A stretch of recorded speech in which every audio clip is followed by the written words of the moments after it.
There are things in this galaxy that want to conquer you, things that want to corrupt you, enslave you, harvest your soul. You can fight those things, you can understand them, because they want something. The Tyranids do not want anything you can offer them. They crossed the void between galaxies because they ate everything in the last one. They do not hate the Imperium, they do not hate chaos, they do not hate you. They simply have an appetite, and the galaxy is the meal. Even the dark gods go quiet when the shadow falls. Even chaos fears the silence. The question is not whether they are coming. The question is whether anything we have is enough to stop them. There is a particular kind of silence that precedes the end of everything, not the silence of a cathedral between prayers, where the stone still hums with faith and the candles flicker but do not die. Not the silence of a battlefield in the moment after bombardment ceases, when the smoke curls upward and the wounded begin their sounds. Not even the silence of deep void, where a man might press his hand against a viewport and feel the cold radiating through the glass, while the stars burn in their perfect indifference. I am speaking of something else entirely.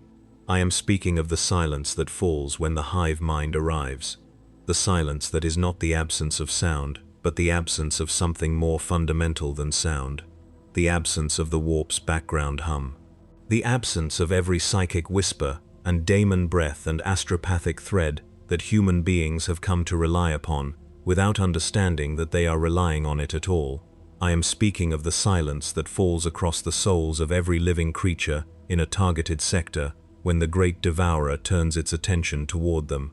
That silence has a name. It is called the shadow in the warp. And the reason the Tyranids terrify every faction that has ever faced them, the reason the Imperium of mankind and the servants of the ruinous powers alike have experienced something they have no adequate name for, but which functions exactly like fear, is not the creature itself. Not the blade limbs and the acid and the tide of chitinous bodies that blots out the horizon line. All of those things are horrifying. All of those things have ended worlds and consumed civilizations, and left dead husks spinning in the dark, where thriving planets once were. But they are not the reason. The reason goes deeper. The reason lives in what the Tyranids represent at the most fundamental level of existence, in what their arrival means not just for the flesh of living things but for the architecture of the galaxy itself, for the spiritual and psychic framework upon which every faction, every god, every empire, and every soul depends without ever fully acknowledging that dependence. I am Inquisitor Veris Kalos of the Ordo Xenos. I have served the Emperor for 63 years. I have hunted alien intelligences across 47 star systems. I have watched worlds burn at my command, and have not regretted the order because the alternatives were always worse. I have read the testimony of survivors of Orc wargs and Dark Eldar raids and Necron awakenings and chaos incursions of every variety, and in each case, as terrible as those records were, there was always a recognizable shape to the horror. There was always something I could point to and categorize and file under a heading that made the universe feel at least partially comprehensible. The Tyranids broke something in me, not all at once. The breaking took years, and the particular quality of its progression, the way it moved from intellectual understanding to something more visceral and more permanent, is itself part of what I want to record here. It began with the first fragmentary reports from the Eastern Fringe, when worlds near the Damocles Gulf began to fall silent, and the Inquisition's first response was to assume chaos corruption, or Tau expansion, or some combination of the two. It deepened when I read the recovered logs from the defense of Macragge and began to understand the scale of what the Sons of Ultramar had faced in those last desperate weeks. It fractured entirely when I made contact with a prisoner I will only identify as Morax, a sorcerer of Tsainch, who had survived a Tyranid incursion on a daemon world near the Eye of Terror, and who told me things that I have spent the remainder of my career attempting to verify and wish I had never confirmed. This account is the full record of what I found. It will take time to tell properly. This is not a story that benefits from speed. The Tyranids do not come quickly, not in the way that we tend to imagine threats arriving. They come the way a shadow falls across a planet, slowly enough that you do not notice the light diminishing until the moment when it is almost gone. Understanding them requires the same patience that they themselves exercise without effort, because patience is not a virtue for the hive mind. It is simply the natural consequence of having no anxiety about outcomes. My archive is located beneath the surface of a world I will not name. I came here because the world is dead, and the dead make excellent neighbors for a man doing the kind of work I do. The rock above me has absorbed the silence of centuries. The servitors who maintain my files move through the corridors at their measured mechanical pace, and the only sounds are the turning of mechanisms and the settling of ancient stone. And sometimes, if I sit very still in the early hours before the environmental systems complete their cycle, I can hear my own heartbeat. I notice my heartbeat more than I used to. I began compiling this record 19 years ago, in the wake of the battle for HR-4, when the Tyranid splinter fleet designated Naga laid waste to several densely populated systems before being driven back by a coordinated response that involved both Imperial and Eldari forces. The cooperation with the Eldar was unusual enough to attract my immediate attention. The Eldari do not cooperate with the Imperium out of altruism.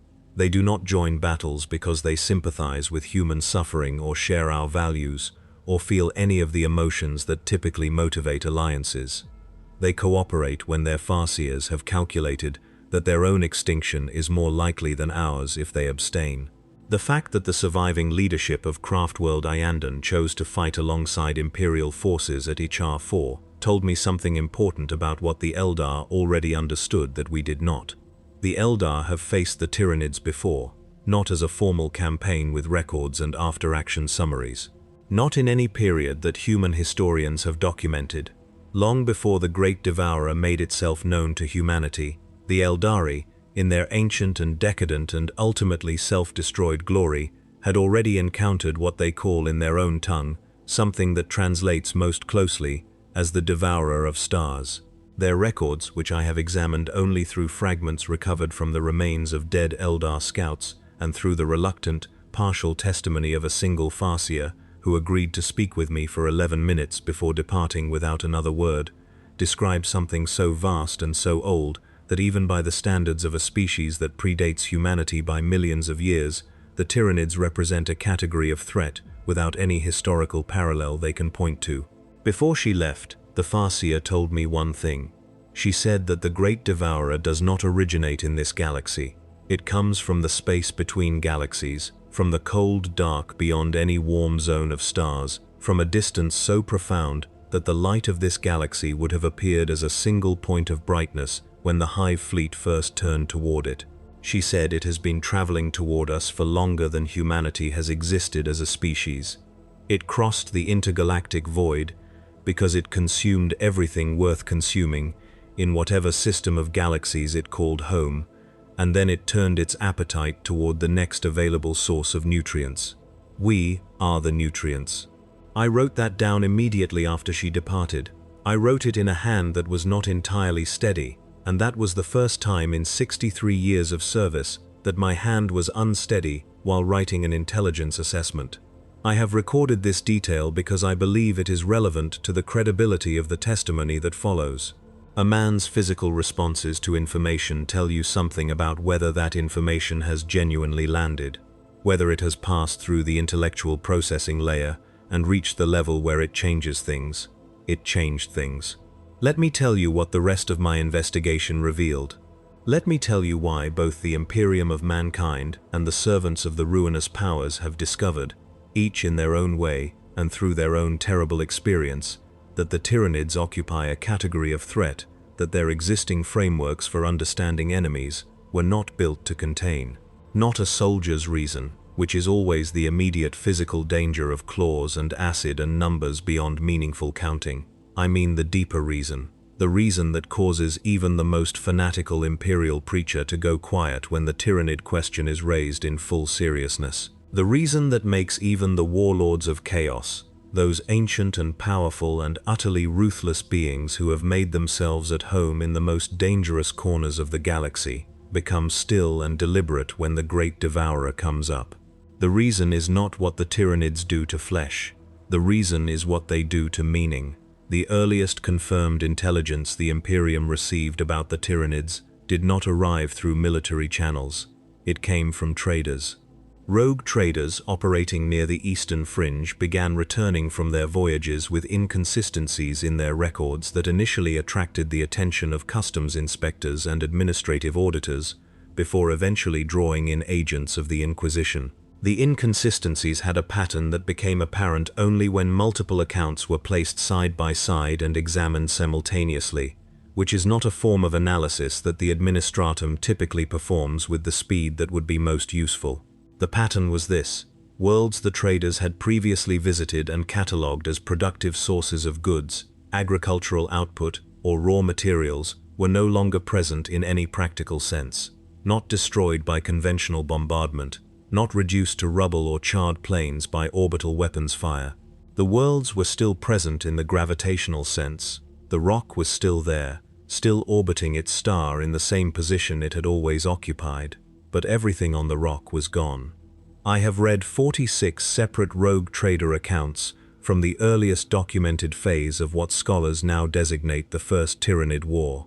The accounts vary considerably in their specific details and in the literary quality of their authors, but they converge on certain shared images with a consistency that speaks to witnessed reality rather than coordinated rumor or shared legend.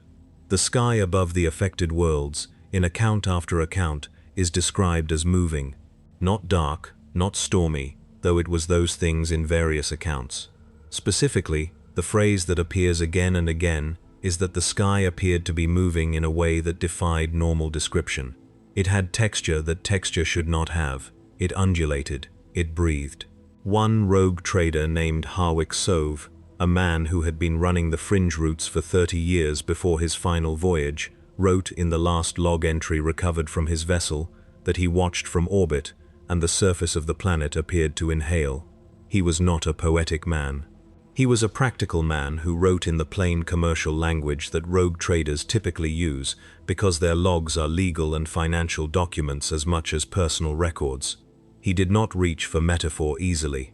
When he wrote that the planet appeared to inhale, he was recording what he saw as precisely as he could manage. He was not wrong about what he saw. What he was observing was the biofleet in its feeding phase. The Tyranid hive ships in the upper atmosphere extend vast quantities of organic structures downward toward the surface of a world during consumption. These structures perform a function that has no mechanical parallel. They process every living thing, every piece of biological matter, even the top layers of soil and the microorganisms within it, into a nutrient slurry that is drawn back up into the fleet in a continuous pulsing flow. The process has been documented in clinical terms by Mechanicus biologist researchers who had the opportunity to observe a feeding phase from what they calculated to be a safe orbital distance. Their reports are precise. They catalogue the atmospheric changes, the mass readings, the rate of conversion, the temperature differentials, the spectral signatures of the organic compounds being processed. But precision does not convey what it means. What it means is that a world capable of sustaining billions of human lives, a world with oceans and mountain ranges, and centuries of accumulated civilization, and the full weight of human history embedded in its soil and stone, becomes an empty shell in a matter of weeks or months. Not ruins, not a battlefield, not even the kind of dead world that a virus bomb produces, where the organic matter is killed but remains in place. The soil itself is restructured at the molecular level. The atmospheric composition is altered. The surface chemistry is changed by the biological work of the organisms the fleet deploys for this specific purpose. Organisms bred to process matter rather than fight defenders. Creatures that have no weapons and no armor and no purpose whatsoever except the efficient conversion of everything they encounter into a form the fleet can absorb. What remains after the fleet departs is a world that can no longer easily support the kind of life it once had. The conditions that made it habitable have been stripped along with everything that inhabited it. Recolonization on any meaningful timescale is not possible. The world is not just emptied, it is fundamentally changed in ways that persist long after the bioships have moved on to their next target, an empty shell, a husk. The scale of this is something I have spent 19 years attempting to fully comprehend, and I am not certain I have succeeded. Human beings are not built to process scale of this magnitude. We are built to understand the danger in front of us at close range, the predator we can see, the enemy we can name, the threat whose size we can measure against our own bodies and find to be large, but not immeasurably so. The Tyranids operate at a scale of destruction that exceeds any individual's capacity for genuine comprehension. And this is one of the primary reasons the Imperium's initial response to Tyranid incursions was so catastrophically inadequate. We did not believe what we were being told. The first inquisitorial assessments of the Tyranid threat estimated losses in the tens of millions across the affected systems. That number felt large, it sounded serious. The functionaries who read those assessments were genuinely concerned. But the true figure, which I compiled across 19 years by cross-referencing 12 separate source categories, including census records, planetary governors' final transmissions, Mechanicus population estimates, shipping manifests, and the carefully preserved logs of evacuation fleets, was closer to 800 billion in the first major wave alone. 800 billion. You can say those words aloud. The sounds come out correctly. Your mouth and tongue and breath form them without difficulty, but they do not arrive with the weight they should carry. They cannot. Nothing in human experience provides the framework for understanding what 800 billion deaths means in any real emotional sense. The number defeats its own comprehension. It slides off the mind the way very large numbers always do, becoming an abstraction rather than a truth. The Tyranids are built, in a very precise biological sense, around this principle, not intentionally in any way we would recognize as intention. Intention requires something that wants an outcome rather than simply producing one, but the effect is indistinguishable from the effect of a deliberate strategy. The Tyranids operate at a scale that short-circuits the cognitive defenses that allow human beings to function in the presence of danger. The brain, encountering a threat of sufficient magnitude, does not process that threat as proportionally more dangerous than a smaller one. It processes it as an incomprehensible abstraction and assigns it something close to the emotional weight of a myth, something that exists in the realm of legend rather than immediate terrible fact. This is why the Imperium was slow to respond with appropriate force, not because the men and women of the Administratum are stupid, not because the High Lords of Terror were indifferent to the reports coming in from the fringe. The Administratum is not capable of responding to an abstraction. It is built to respond to a specific number of enemy combatants in a specific location with specific tactical requirements. And when the Tyranids began consuming systems along the eastern fringe, the Administratum's initial models were constructed on the assumption that the Tyranids were a conventional military threat, large in number but ultimately bounded, ultimately finite, ultimately possessing the same kinds of resource constraints and strategic objectives that every other threat the Imperium had ever faced also possessed. The Tyranids do not have resource constraints. The Tyranids are the resource. Every world they consume adds to the biological mass available to the hive fleet. Every creature they devour, from an entire hive city's worth of human inhabitants to the bacteria in the topsoil of an agri-world, is processed and incorporated into the living machinery of the fleet. The fleet grows as it feeds. A tendril that enters a system at a given biological capacity exits at a greater capacity, having taken the consumed life of that system and used it to produce more organisms, more bioships, more of the countless biological varieties that the hive mind generates according to what each new situation requires. They learn as they grow. This adaptive capacity is something I will return to at length, but I want you to understand from this early point in my account that the Tyranids are not a static threat.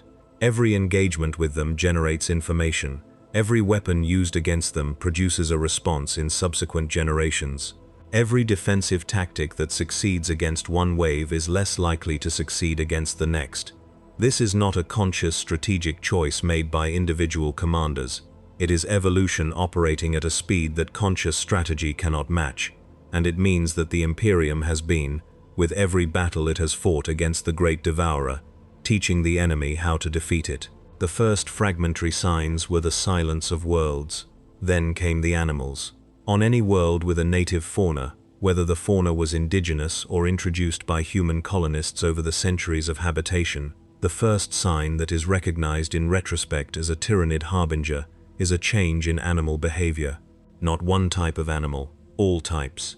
The birds fly in directions that have no apparent relationship to their normal patterns. The herd animals stampede without visible cause, moving away from areas that contain no threat any scanning equipment can detect. Domesticated animals stop eating. They stop responding to commands and familiar voices with the reliability that generations of human husbandry have bred into them.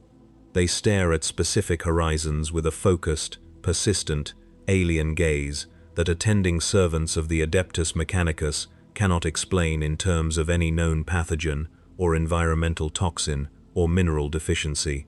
The animals can feel the shadow arriving before it has fully arrived, not through any formal psychic sensitivity. Animals do not have the trained and augmented gifts of astropaths or the natural talents of human psychers, but they possess a kind of sensory depth that humanity has largely lost through the long millennia of civilization, an atavistic awareness of wrongness that registers in their nervous systems at a level below any cognitive process. They know something is coming. They cannot tell anyone what they know in any language a human being would recognize. They cannot organize a warning or raise an alarm. They simply begin to behave as though the world they inhabit has turned against them, as though the ground beneath their feet has become the surface of something that no longer wishes to support them. Farmers notice this first.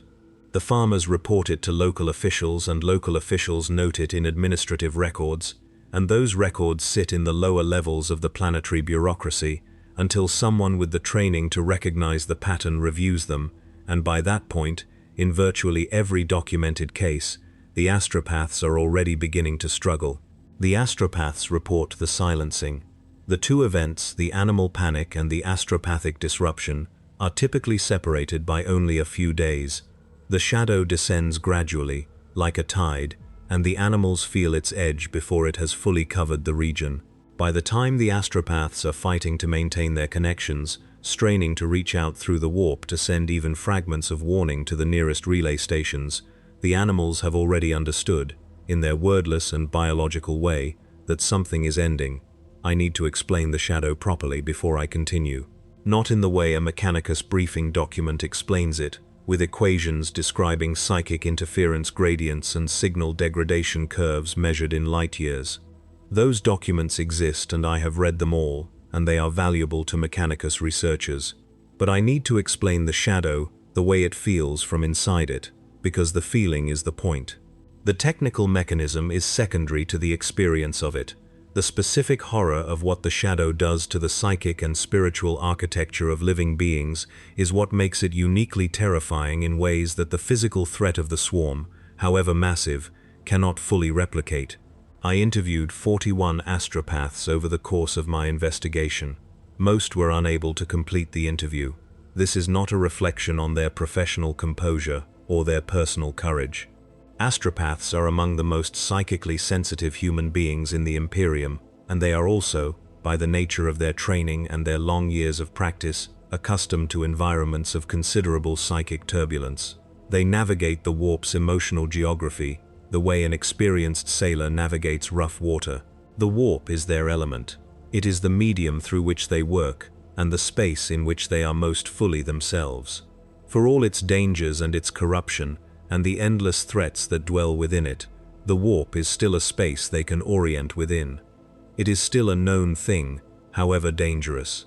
The shadow removes their ability to orient, what every astropath I interviewed described, with varying degrees of composure and with a convergence in the core details that speaks to shared experience, rather than coordinated testimony, was not the sensation of psychic interference. They are trained to handle psychic interference. They can work through static in the signal, the way a practiced musician can play through background noise. The shadow is categorically different. The shadow is silence. Complete, absolute, total silence, in the part of every psychic being's senses that normally maintains continuous contact with the warp's background presence. The warp is never quiet. Even a person without any formal psychic training can sometimes feel it at the very edges of awareness, in moments of great emotional intensity, or in proximity to places where the boundary between material and immaterial has grown thin. Astropaths and other trained psychers live with the warp's constant underlying hum, the way a person who has spent their entire life near a river lives with the sound of water. They do not always consciously perceive it, but they would notice its absence in an instant. The shadow removes it.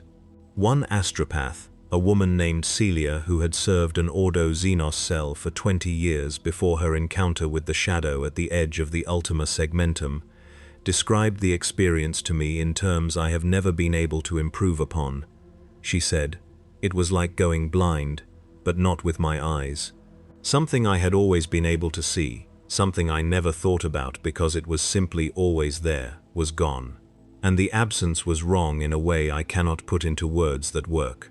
It was not dark where the warp had been. It was something worse than dark. It was a kind of wrong that my mind did not have a category for, and the effort of perceiving the wrongness without having a category to contain it was more frightening than anything I have encountered in the warp itself, including things with names that would make your hair go white." She was in her mid-40s when she described this to me. She looked considerably older. The shadow extends ahead of the hive fleet by a distance that varies according to the fleet's size and the concentration of synapse organisms and specialized psycho creatures within it. Even a moderate-sized Tyranid tendril produces a shadow, measurable in light years. A major hive fleet at full advance extends a shadow so vast that entire subsectors can be plunged into psychic darkness before the first biological component of the fleet is detectable by any scanner or auspex in the affected region. In practical terms for the Imperium, this means the following. When the shadow falls across a world, the astropaths on that world lose the ability to transmit. They lose the ability to receive. Every communication the Imperium maintains between its million worlds across the immensity of the galaxy depends entirely on astropathic networks, on the ability of trained psychic minds to push messages through the warp from one location to another. The shadow destroys those networks without deploying a single organism or firing a single weapon. A planetary governor facing the most critical emergency in their world's history cannot call for help. An inquisitor with intelligence of vital strategic importance cannot transmit it to the forces that need it. A space marine chapter that should be mobilizing to respond to the threat has no idea the threat exists because the warnings never arrived and the screams never reached the relay stations and the emergency transmissions never passed beyond the radius of the silence. The shadow silences the cry for help before it is made. This is not coincidence, and it is not simply a byproduct. Early inquisitorial assessments attempted to frame the shadow as an incidental consequence of the hive mind's biological operation rather than a directed weapon, and those assessments were incorrect in the way that assessments often are when the assessed phenomenon is too alien to fit comfortably into the available frameworks. The shadow does emerge naturally from the concentration of Tyranid psycho-organisms within the fleet, but it also functions, at the systemic level, with the precision and the effect of a weapon designed by something that understood perfectly how completely the Imperium depends on psychic communication for its most basic operational coherence. Whether the hive mind designed the shadow with this effect in mind is a question about intent that I am not qualified to answer. The practical effect is unchanged regardless. But here is what the early assessments missed entirely and what took me years to fully grasp. The shadow does not only affect human astropaths. When the shadow descends on a region of space, it does not discriminate between the warp's human inhabitants and its other occupants. It does not identify Imperial psychers and silence them while leaving Chaos sorcerers unaffected. The psychic silence is total and indiscriminate. Demonic presences that had established footholds in the material realm are weakened to the point of incoherence or expelled outright. Sorcerers who maintained regular communication channels with their patron powers find those channels severed as cleanly as a blade cutting a thread. Chaos warbands that relied on the guidance of the ruinous powers, on the visions and whispers and warnings that their patron gods provide to their servants as tools of influence and control, find themselves suddenly and completely without that guidance. The dark gods go quiet, not because they choose to go quiet, not because they are exercising restraint or pursuing some strategy that requires their temporary absence from their servant's awareness. The shadow forces the silence.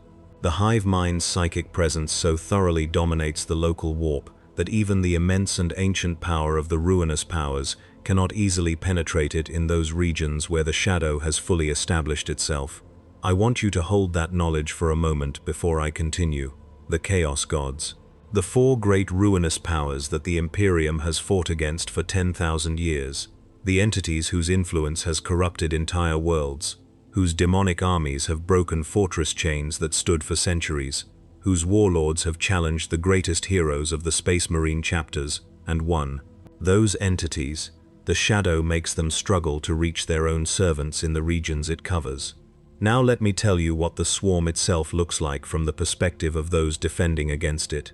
I have reconstructed the experience from the final transmissions of planetary defense forces, from the accounts of survivors who were evacuated in the last hours before evacuation became impossible, from the detailed documentation provided by Space Marine chapters who fought and bled and sometimes prevailed at the cost of most of their brothers.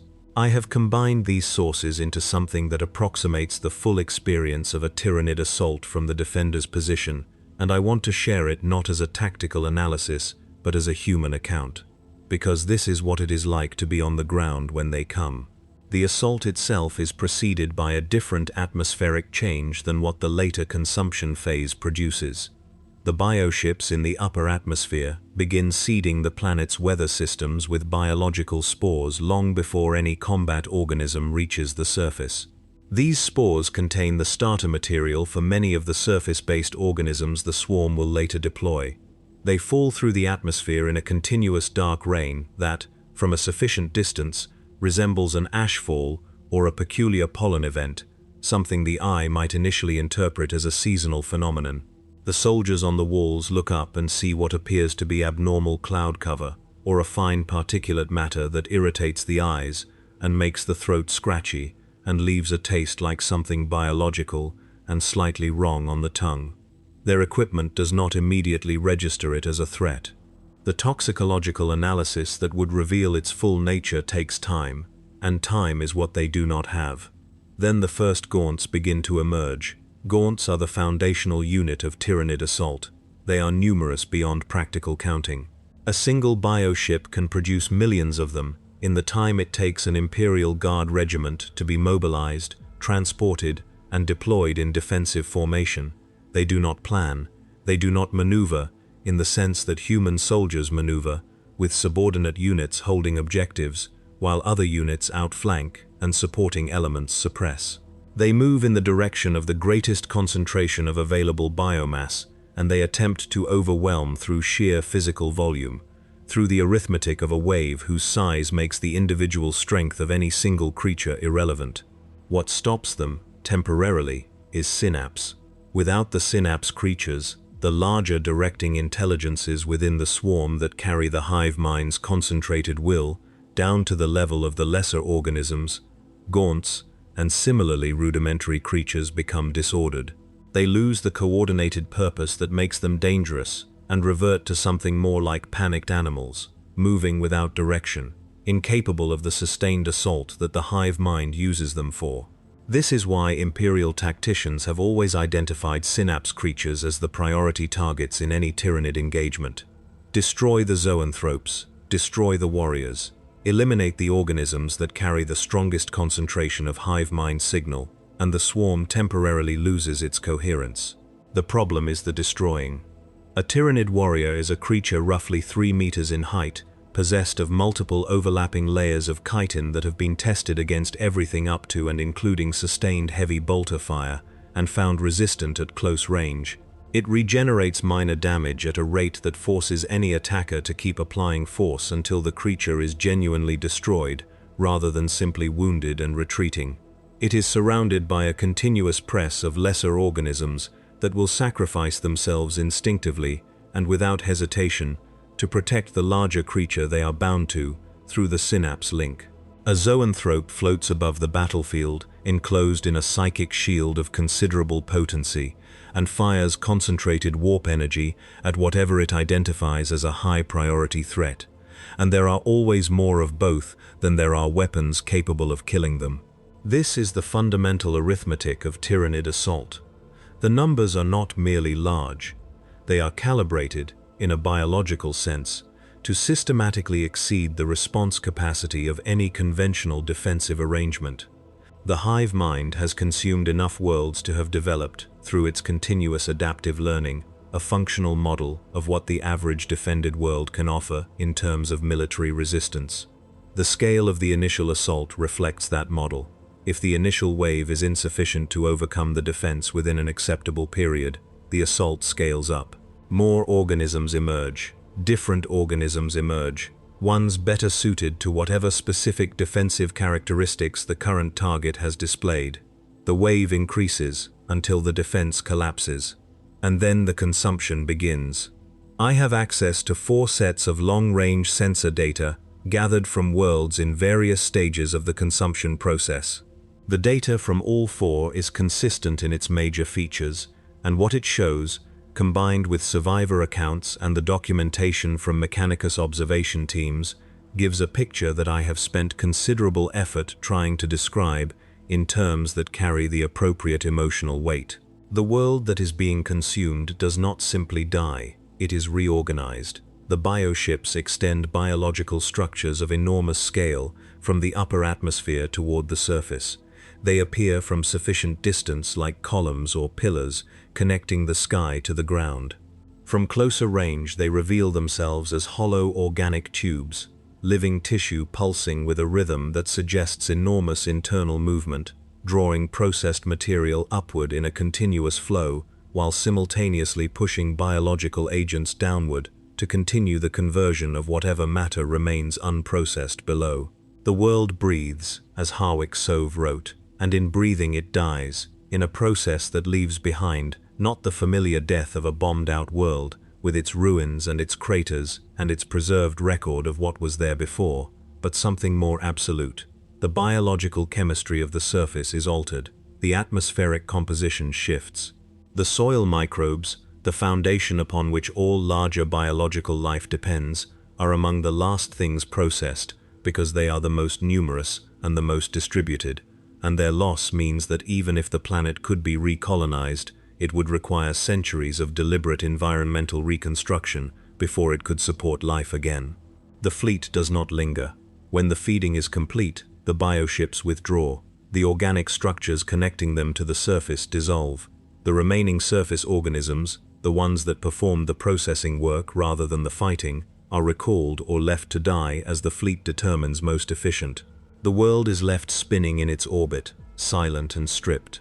I have read the final transmissions from planetary governors across multiple worlds that I have documented.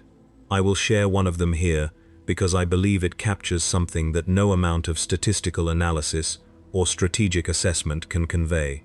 The transmission was not from a planetary governor. It was from a regimental commander of the Astra Militarum on a world that I have classified in my files as Designation 7. He was transmitting on an open channel to anyone within reception range, knowing that his astropaths had been silenced by the shadow 3 weeks before, and not knowing whether his signal could pass beyond the shadow's radius. He transmitted because it was the only thing left to do. He said the following: "We have held the perimeter wall for 19 days of continuous assault. I have 1,200 soldiers remaining from the 40,000 who began this defense. The wall is still standing. It will not stand for another day. I want the record to show that the people under my command fought better than I had any right to expect, against an enemy that did not tire, and did not communicate, and did not respond to any of the tactical doctrines in our training manuals. I want the record to show that they are not dying because they failed. They are dying because the Tyranids do not care whether we fight well or badly. The outcome for them is the same either way. I am going to keep transmitting until I cannot transmit anymore." The transmission continued for another 9 hours. Most of it was a roll call of names. I have read the entire roll call, all 1,200 names. It takes a long time to read, and I read every one, because that is the minimum the record owes them. Now let me tell you about Morax.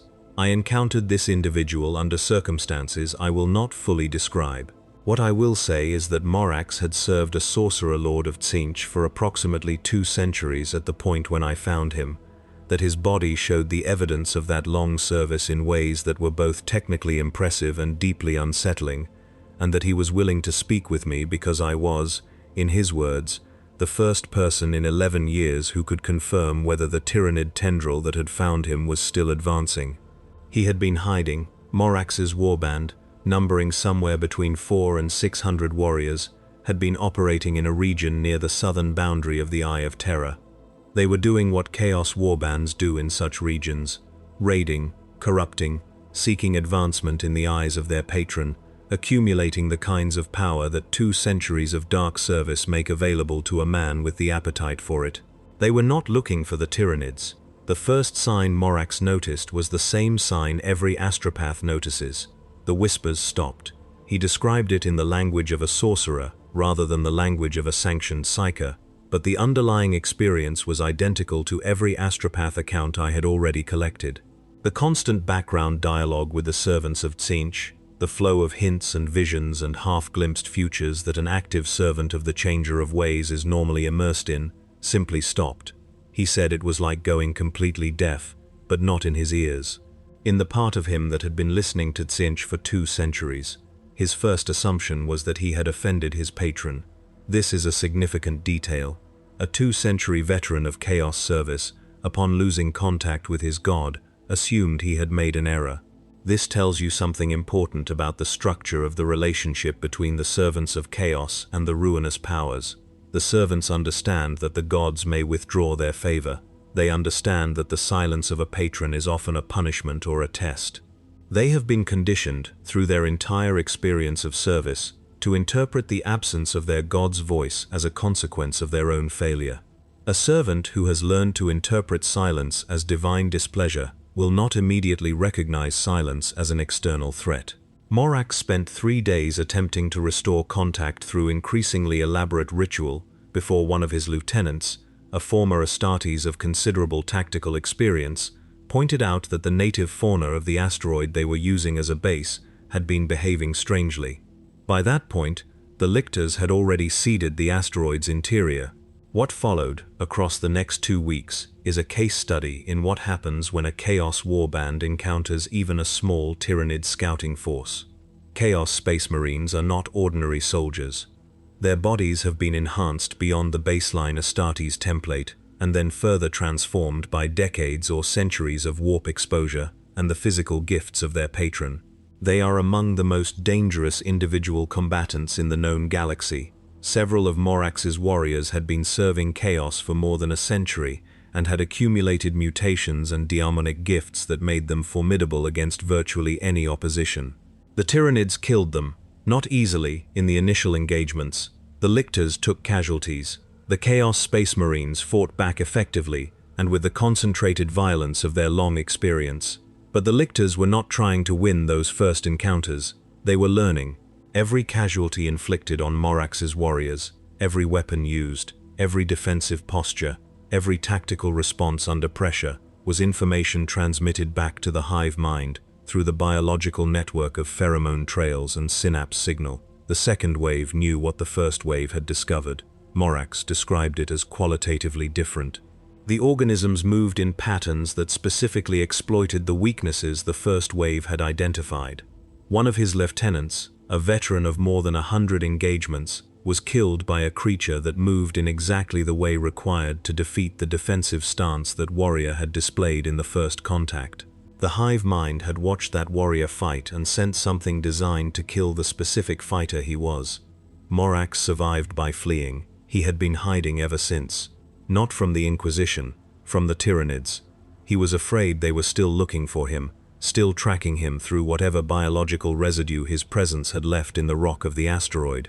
I told him, as plainly as I could, that individual Tyranid organisms do not pursue single targets across interstellar distances.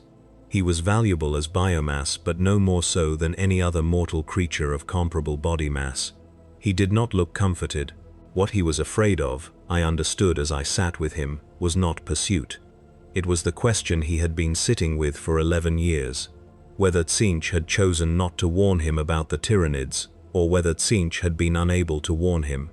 Those two answers are very different from each other. One of them means a god made a choice, the other means a god was prevented. Now let me be precise about what happens to the ruinous powers when the shadow falls. I am not making a theological claim about the ultimate power or ultimate nature of the chaos gods.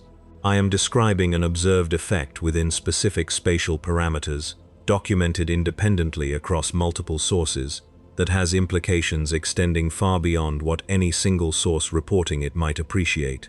The effect is this: within the shadow's radius, demonic entities manifest with significantly greater difficulty and with markedly reduced stability once manifested. Sorcerous workings that draw on warp energy find that energy suddenly unreliable in ways that cannot be compensated for through additional effort or through greater sacrifice. Communications to and from the chaos-touched individuals within the affected region become impossible, and the individuals themselves, those who have developed deep psychic connections to the ruinous powers through extended service or through significant corruption, describe the experience of the shadow as the abrupt severance of something they had never realized they were structurally dependent upon. The dependency is the key to understanding why this matters. Every servant of chaos, from the most recently turned cultist to the most ancient and powerful daemon prince, elevated to near godhood through millennia of dedicated slaughter and sorcery, shares one structural characteristic: their power derives from the warp. The daemonic gifts that make a Chaos Space Marine superhuman in the first place come from the warp. The sorcerous capabilities that make a practitioner a threat to entire planetary defense forces come from the warp. The guidance that sometimes reaches a chaos warlord in a moment of crisis, the sense of the right choice arriving with inexplicable certainty, flows through the warp. The shadow closes the channel, not permanently, not across all regions simultaneously. But in the advancing radius of a major fleet, the warp becomes a resource that chaos cannot reliably access. The effects range from inconvenience, a spell that should work requiring significantly greater effort, to catastrophe, a fully manifested demon losing coherence mid-action and being expelled back into the Imperium before its task is complete. Consider what this means for everything the ruinous powers have built. The Chaos Gods have spent 10,000 years since the Horus Heresy, and uncounted millennia before that, building their influence in the material realm through patient corruption.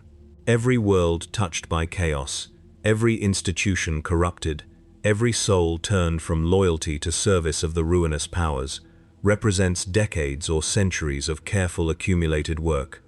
The cults seeded in hive cities and regiments and orbital stations, the bloodlines cultivated across generations, the demon worlds established at considerable psychic cost as beachheads of permanent chaos presence in the material universe.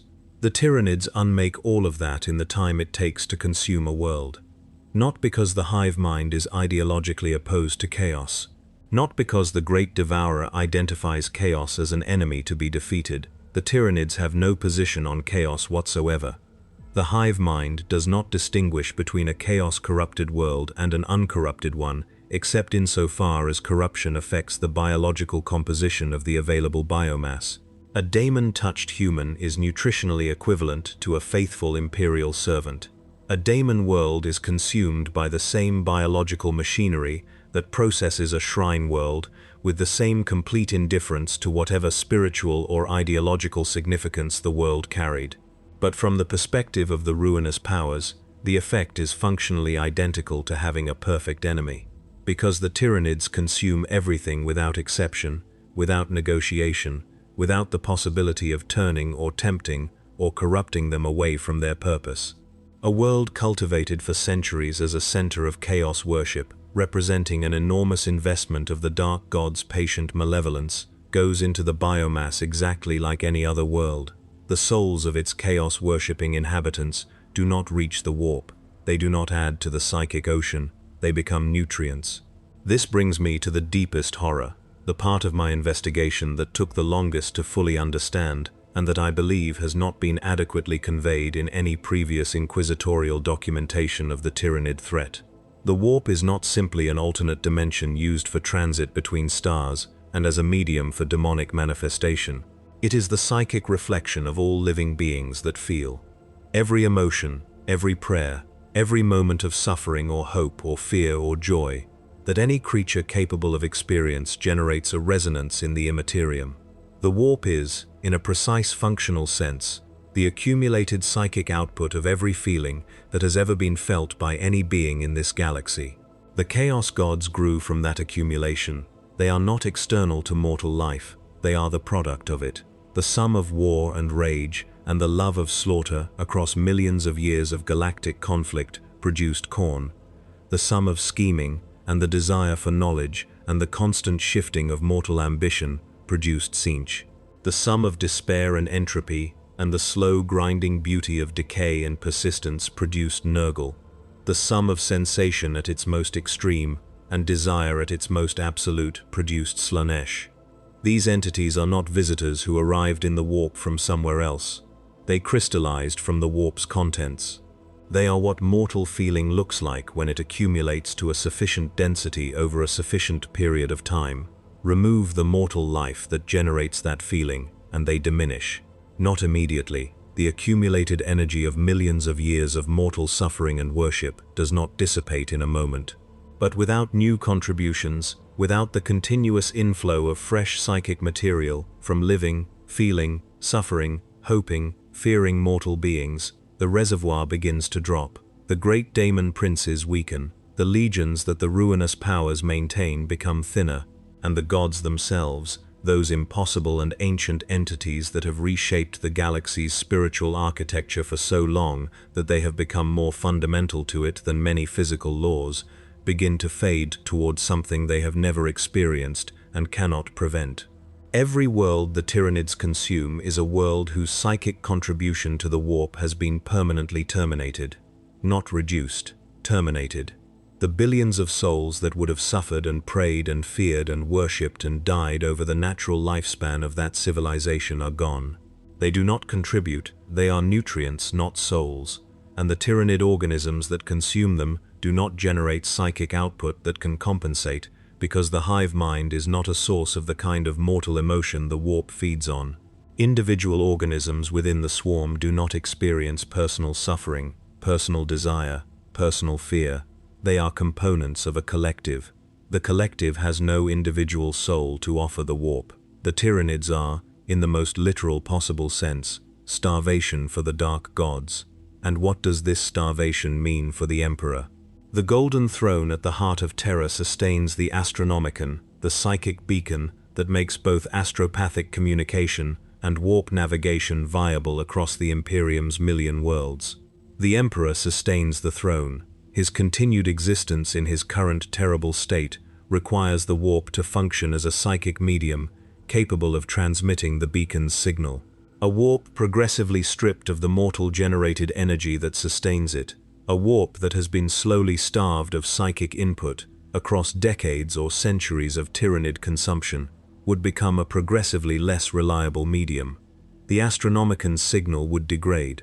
Navigation would become increasingly hazardous and eventually impossible. The infrastructure connecting the Imperium's million worlds depends entirely on warp travel being viable. Without warp travel, the Imperium ceases to function as a connected political and military entity within years. The Tyranids do not need to conquer the Imperium, they only need to eat enough of it. Every world consumed reduces the psychic contribution to the warp. 100 worlds consumed reduces it measurably. 1,000 worlds reduces it significantly. If the Great Devourer is not stopped and is given the time to advance at the rate it has been advancing, the secondary effects of its consumption on the warp's psychic density would eventually undermine the mechanisms that the Imperium depends on at the most basic level. The Imperium could be destroyed by the Tyranids eating the eastern fringe, not through military conquest, through the slow starvation of the spiritual infrastructure that keeps the lights on. Now let me speak about adaptation. The Mechanicus has produced extensive documentation on the Tyranid adaptive process, and what I want to convey is not the technical detail but the implication of it, the thing that the technical language obscures precisely because technical language is designed to describe rather than to illuminate consequences. The Tyranids adapt faster than human technology can change. a new weapons system that the Imperium develops, tests, refines, authorizes for production, manufactures in sufficient numbers, transports to the relevant front, and deploys in active service, represents a development cycle that takes years, at minimum, and more typically decades. The Tyranid adaptive response to that weapon, once the weapon has been encountered by a sufficient number of Tyranid organisms, and the hive mind has had time to assess its effect and incorporate the response into biological development, can be expressed in the next generation of organisms in weeks. This is not a problem solvable by developing faster technology. When an electromagnetic pulse weapon disrupted synapse signals on one defended world and the tactic succeeded, the world survived. When the next wave arrived at the same world 3 biological generations later, the organisms had nervous systems hardened against electromagnetic disruption. The weapon did not work. The defense failed. The world was consumed.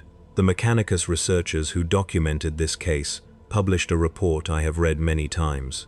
Their conclusion, in the dry, precise language of their order, was that the Tyranid adaptive response represented a biological arms race in which the Tyranids possessed a permanent structural advantage because their iteration speed was incommensurably faster than any technology development cycle human civilization could maintain. What this means is that every effective human weapon against the Tyranids has a finite lifespan. Every victory teaches the enemy. Every time a human being finds an effective way to kill a Tyranid, that method is already in the process of becoming obsolete. Not because the Imperium fails to press the advantage, not because of bad strategy or insufficient resources, because the method's success is its own termination. Each effective application of a technique generates the hive mind's awareness of that technique, and that awareness drives the biological response that will make the next generation resistant to it. The Tyranids that will face the Imperium's core worlds will not be the same Tyranids that entered the Eastern Fringe. They will be the graduates of every lesson the Imperium has taught them across centuries of desperate defensive fighting. They will carry in their biological architecture the adaptations produced by every effective weapon, every successful defense, every tactic that worked against them. They will come knowing how to defeat us, because we have been teaching them. Let me now describe the hive mind as directly as I can, with the understanding that describing it adequately is not fully possible. Every living Tyranid organism is connected to the hive mind, not through a chain of command, not the way soldiers are connected to their officers through the hierarchy of military structure. The hive mind is not at the top of a hierarchy. It is the collective consciousness within which every individual Tyranid organism exists as a functional component. Individual Tyranid organisms do not have minds in any sense that human beings mean when they use that word. The Tyranid warrior standing on the battlefield, 3 meters of chitin and purpose, directing the gaunts and processing sensory input and making moment-to-moment tactical choices, is not an individual making those choices. It is a node through which the hive mind is expressing its will at that particular location. The decisions being made through the warrior's body are the hive mind's decisions. The creature has no self. There is no internal observer within the warrior that exists separately from the collective and watches what the body does. This is why wounded Tyranid organisms continue fighting after damage that would incapacitate any human soldier through pain and shock. The creature's individual pain response is irrelevant to the hive mind. The hive mind continues directing the organism until the physical damage is sufficient to prevent continued function. Pain is a signal that carries information about damage. The hive mind receives and processes the signal. It does not cause the organism to stop if the organism can still accomplish the objective. The hive mind is not cruel in the way the Chaos Gods are cruel. The Chaos Gods, for all their cosmic incomprehensibility, can be understood in some meaningful sense as having preferences. Khorne desires blood and skulls and the glorification of slaughter. Tzeentch desires change and manipulation, and the endless shuffling of mortal fates. Nurgle desires the embrace of all things in his particular vision of nurturing decay. Slaanesh desires the absolute extreme of every sensation. These are desires. They are personality. They are things that can be related to, even if the relating is horrifying. Because desire is a thing that the human experience of existence has prepared us to recognize and respond to. The hive mind has no desire except the biological imperative to consume and grow. It does not enjoy the fall of great civilizations. It takes no satisfaction in the sight of a burning world. When the hive mind directs its organisms to consume a world, it is performing a function as automatic and as absent of cruelty as a body digesting food. The stomach does not hate the meal. The stomach does not even know it is digesting. It simply performs the function it was built to perform, as efficiently as its design allows. You cannot feel righteous anger at the stomach. You can feel terror. You can feel grief. You can feel the specific cold helplessness of confronting something that the entire emotional vocabulary humans have developed for facing enemies simply does not apply to. But righteous anger, the fuel that has sustained human resistance against every other enemy the Imperium has ever faced, requires an opponent who is making a choice, who could choose otherwise, and has chosen not to. That kind of anger is a relationship. It requires two parties who are in some sense engaged with each other. The Tyranids are not engaged with you. They are functioning, and the functioning will continue until it is stopped or until there is nothing left to consume. I want to be clear that I am not arguing that resistance is futile. Every delay matters. Every world that holds long enough for evacuation buys lives that would otherwise be lost. Every successful defensive action forces the fleet to spend time and biological resources it would rather not spend, slowing the advance that the timeline of the galaxy requires to be slowed. The defense of Macragge bought time.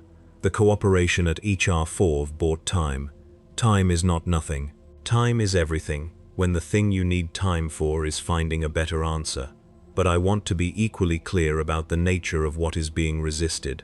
The Imperium's existing response frameworks are not adequate. Not because the men and women staffing those frameworks are inadequate. Because the frameworks were designed for a fundamentally different kind of enemy, and have not been redesigned with the full understanding of what the Tyranids represent. The Imperium was built to fight wars of attrition against mortal enemies with mortal constraints. It excels at bringing overwhelming force to bear and maintaining that force until the enemy's capacity is exhausted. This has worked against every enemy the Imperium has ever faced, including enemies that were individually more powerful than any human being. An enemy that grows by consuming its casualties cannot be exhausted by attrition. An enemy that learns from every defeat cannot be beaten by the same methods twice. An enemy with no supply lines, because it is the supply line, cannot be cut off from its resources. What this requires is not more force of the existing kind. It requires a fundamentally different understanding of what the Tyranids are, which is a biological process operating at galactic scale, and what that process's vulnerabilities look like, which are not the vulnerabilities of an army. The Adeptus Mechanicus has research that has not been adequately funded or prioritized. The Ordo Xenos has intelligence that has not been adequately integrated into strategic planning at the highest levels. The Eldar, those ancient and cautious survivors who understand more about the Great Devourer than humanity does, have knowledge that the Imperium has not found an adequate mechanism to access. These are fixable problems in principle. In practice, they require the kind of institutional flexibility that the Imperium was not designed to exhibit. I am finishing this record in my archive beneath the dead world. The servitors have been moving more slowly over the past 3 days. Their maintenance schedules, which I have always managed personally, have fallen behind in a way that has no mechanical explanation I can identify. I have noticed this because noticing is the discipline of my profession, and it becomes inescapable once sufficiently practiced. I have also noticed that it has been 14 days since I received any external communication. I maintain multiple redundant communication channels. Loss of one or two of them has several possible explanations and is not unusual over any extended period. Loss of all of them simultaneously, sustained over a period of 14 days, is not something I am prepared to attribute to technical failure. I am aware of what it may mean. I am continuing to write, because the record is what matters now. If someone receives it, the record contains what they need.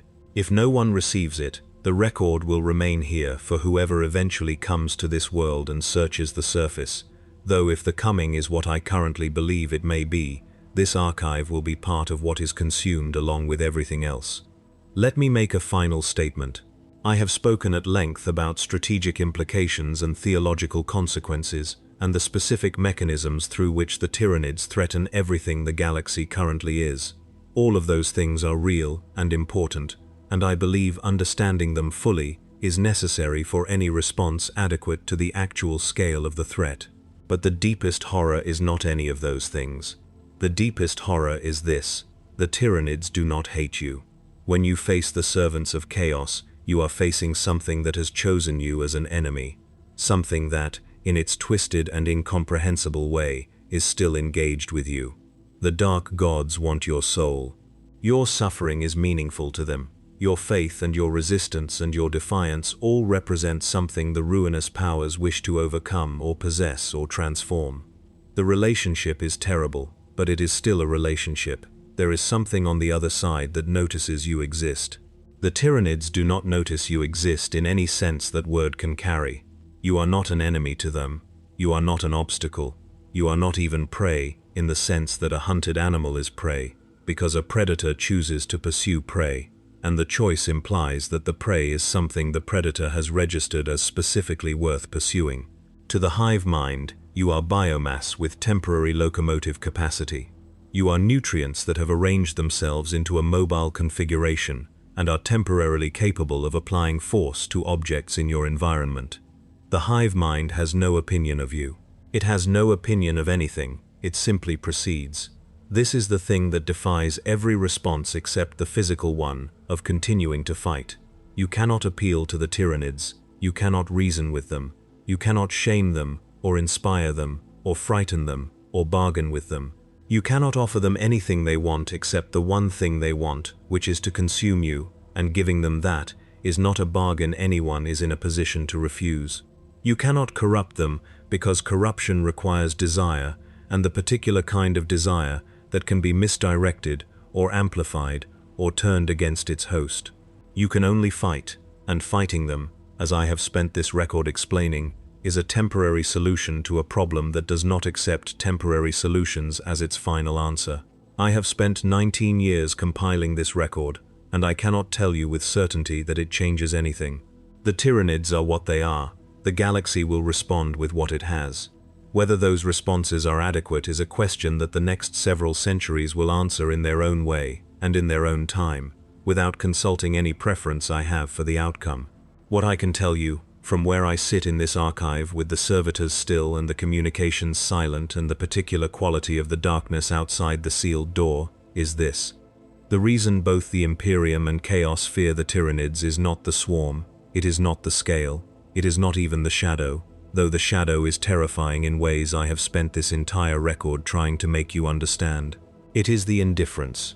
In a galaxy that runs entirely on meaning, on faith and corruption, and loyalty, and betrayal, and the enormous investments of passion that both the Emperor's servants and the Dark God's servants pour into what they believe and what they fight for, the Tyranids represent something genuinely without precedent, a force that cannot be made to care.